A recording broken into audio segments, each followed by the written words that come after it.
maana yeye apandaye kwa mwili atavuna uharibifu, utavuna uzima. Tutende mema kwa watu wote, hasa wale waaminio. Usiogope, songa mbele, muite katika mashaka yako, atajibu ametangulia. Ladies and gentlemen, 𝐿𝐵𝐿𝐼𝐻, and people have been asking me about this.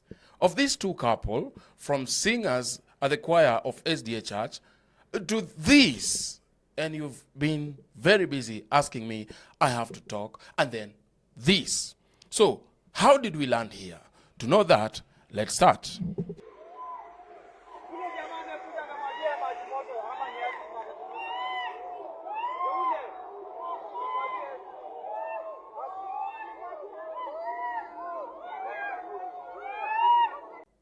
So umesikia vizuri, huyo jamaa amekuja akamwagia maji moto sijui ama ni acid.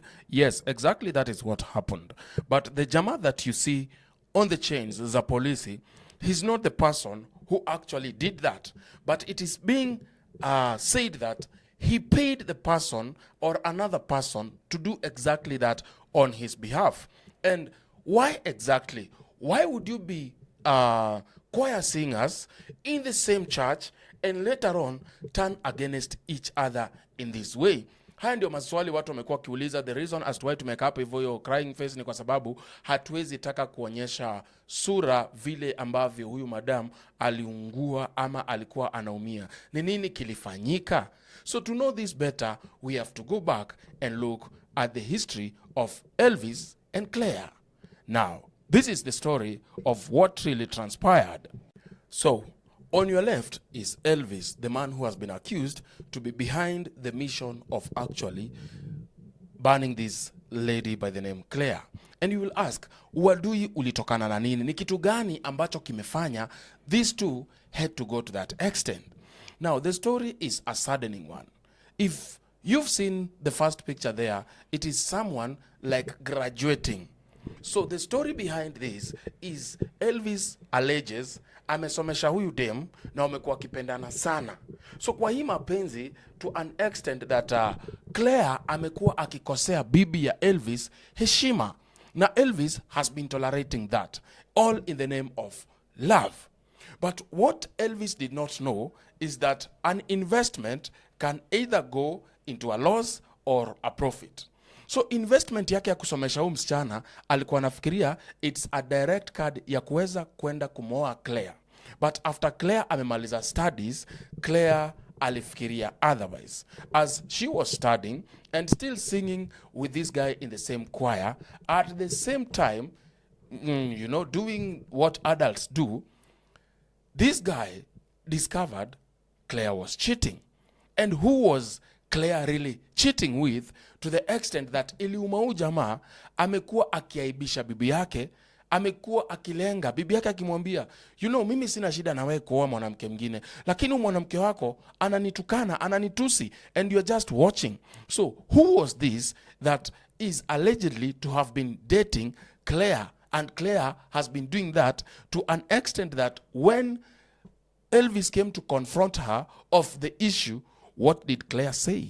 Claire said this: excuse me, nashukuru sana ulinisomesha, nashukuru sana Mwenyezi Mungu aliweza kusimama na wewe, tumecheza kwaya pamoja, nashukuru sana umefind out this, lakini it is your time to go, because mimi I have moved on and I have moved on with my life, so please nielewe.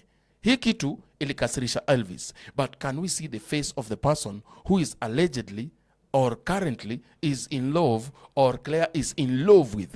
Ndio hii sura. So huyu jamaa ndio apparently amekuwa akidhombodha nani? Claire. Na hii kitu imeuma Elvis to an extent that amesema no retreat, no surrender. If you cannot have me and if I cannot have you, after nimekusomesha, after nimefanya kila kitu, alafu unanitoka. Akaamua kutuma nini?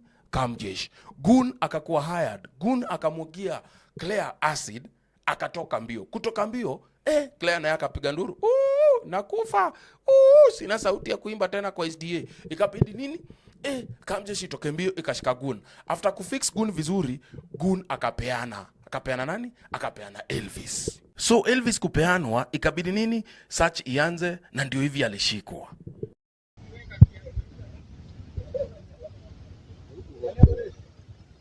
Hiyo mask anafuata watolewe. Huyu jamaa mtoe hiyo mask. Na hiyo kofia. Wewe angalia kamera. Angalia hapa bwana. Ndio nani? Ndio nani?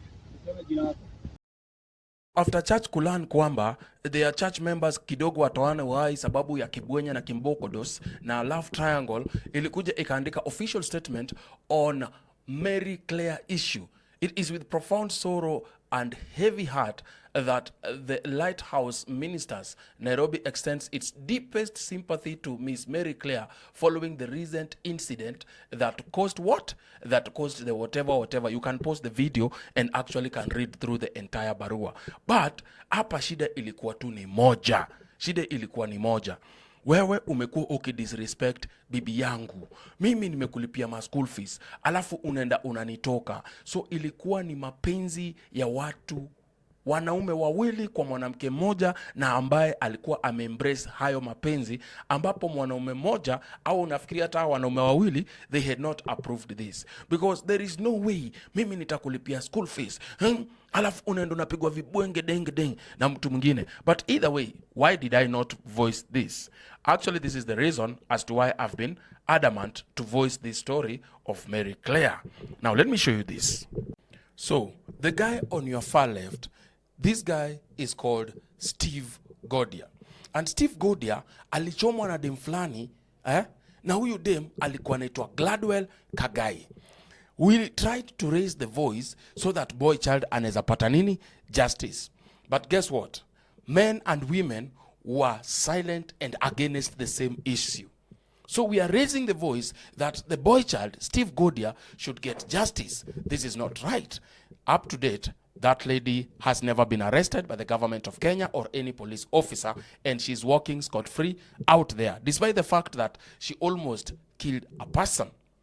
Now, how is this different from the case of this guy called Elvis?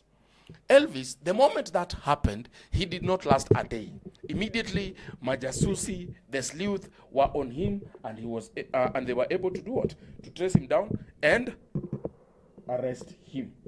But now the question is, why the double standards? Ukiniuliza, hapa ndio maana mimi nimetulia sana. Nauliza, why the double standards? Why is it that when men are hurt in relationships, are killed in relationships, it is not addressed? But when it comes to a lady, the matter is addressed by both men and women. And you can see Elvis alikuwa shikwe pale vo, na wanaume kidogo tu ni vile mapolisi walikuwa on time. You see? So ladies and gentlemen, hii mambo ya double standard is something that is very wrong. It is something that is very uncalled for. So that is why mimi nimefunga mdomo for some time. It is not right. If you feel that you have to walk out, kindly just walk out, rather than causing damages that will actually, at the end of the day, end you in a jail. But ndio maana nimekuwa mpole. So I hope that is a reason enough for me to think through. Why is it that when it is up to, when it is the ladies' issue, I'm forced to talk about it so loud. But when it happens to men, I should maintain my silence. And that is why I decided to maintain silence on both cases. Either way, thank you so much, guys. See you in the next one.